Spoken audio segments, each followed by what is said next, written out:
Update natin si Ampalayang Green Spear.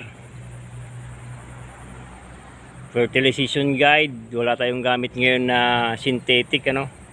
Kasi nilagay natin organic. Duck manure. Mga ipot ng itik. Ay nako. Ipot ng itik muna yung gamit natin dito sa ating ampalaya. Para tumaba yung lupa. Pati halaman ano.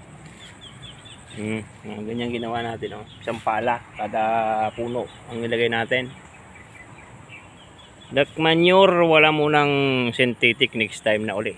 Yung mga synthetic fertilizer natin. Organic muna tayo. Ang ginawa natin, naglagay lang tayo doon sa puno. Isang pala o dalawang dakot na malalaking dakot. May halong ipa. Yung ginawa lang natin doon sa mga kulungan ng itik. Kasi nabenta na yung mga itik na inalagaan. Iniwan na yung mga pinangkulungan. Ginawa naman natin yung mga iniwang ipa. Composted na yan ano. Mahalaga yung organic na gagamitin ay wala nang amoy. Yung mga sanga ng ating ampalaya ay may lumalabas ng mga bunga. Edad nito nasa 34 days. Dahil medyo manipis pa. Kasi ang pagitan natin ay 2 meters ng bawat puno.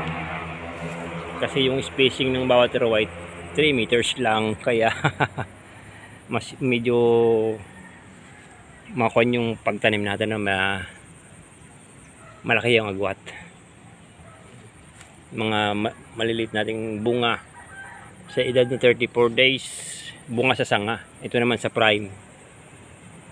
primary stem, mga bunga niya. Green spear, ganyan na itsura.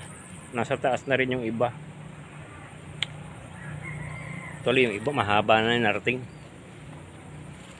Naglabasan na rin yung mga bunga. Sa side, naglalabasan na rin sa side. Yung update natin, paano mag-abono ng organic. Ang organic, napaka-importante, the best na fertilizer yan.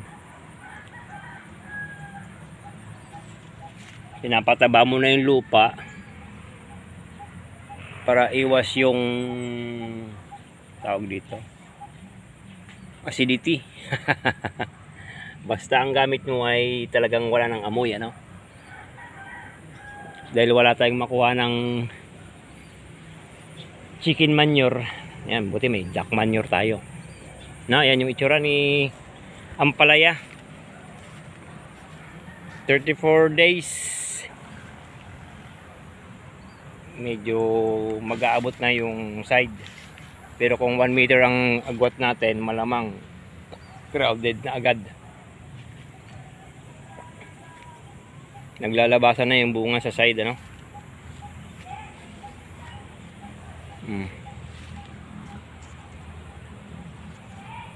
Ewan ko kung anong bunga ang lalabas nito. Dati kasi ang tinatanim natin ay mistisa. Ayaw kasi dito sa amin yung green na green. Green na green yata ang bunga ni Green Spear. Bahala na si Batman.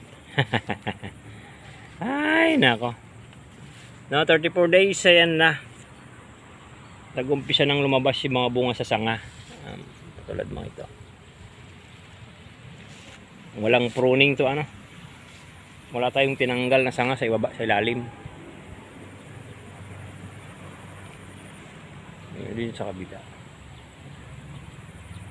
Kaya sa 34 days manipis pa siya. Medyo malaki yung agwat natin. Iwas ba sa pagbagsak ng balag? Ang tanong, makaharbis ba tayo? May super bagyong parating. Sugal ang pagtanim ng gulay pagka ganitong tagulan. Maganda naman yung mga talbos natin. Ang pakain natin dito ay every 4 days.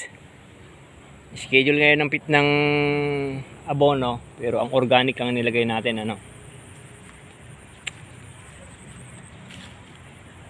Huwag sana tayong malubog.